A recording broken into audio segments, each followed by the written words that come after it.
Pour l'instant, c'est 3e place. Pareil, comme dit Razik, on est d'accord, c'est terminé de chez terminé.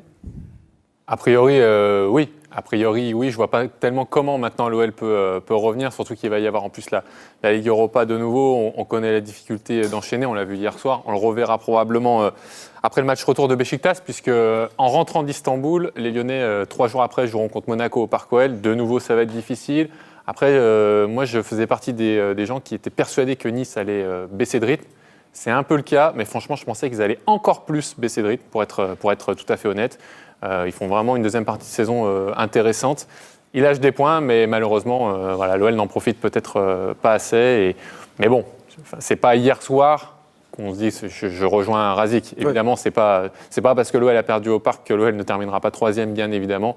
Ça confirme juste, malheureusement, ce qu'on voit depuis quelques temps.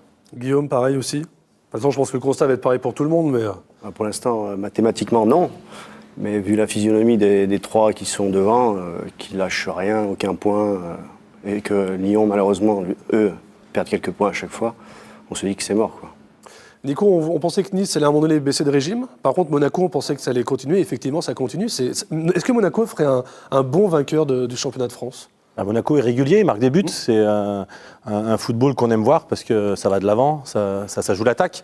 Après, ils risquent de perdre des points avec la Ligue des Champions, certainement, parce qu'ils ont le double objectif, peut-être d'aller très loin. Ils ont les 4 compétitions. Le quadruple objectif. En plus de ça. Commencez pas tous les deux. Commencez pas. Là, il me fait une passe décisive. Un attaquant fait une passe décisive. Attention tous les deux. Attention. Je vois qu'il est bien placé, je lui donne le ballon, je ne peux pas m'engueuler quand même. C'est vrai. Non, mais du coup, oui, je pense qu'ils ne vont pas pouvoir jouer à 100% sur tous les tableaux. Mais du coup, oui, pour moi, ça ferait un beau champion. Maintenant, Paris est toujours là. Paris est toujours là. Ils sont à 3 points de Monaco. Donc, ils jouent. Il y a une belle confrontation en finale de Coupe de la Ligue qui peut peut-être donner un ascendant psychologique aux vainqueurs. Donc, voilà, on verra. Mais en tout cas, ils vont se tirer la bourre.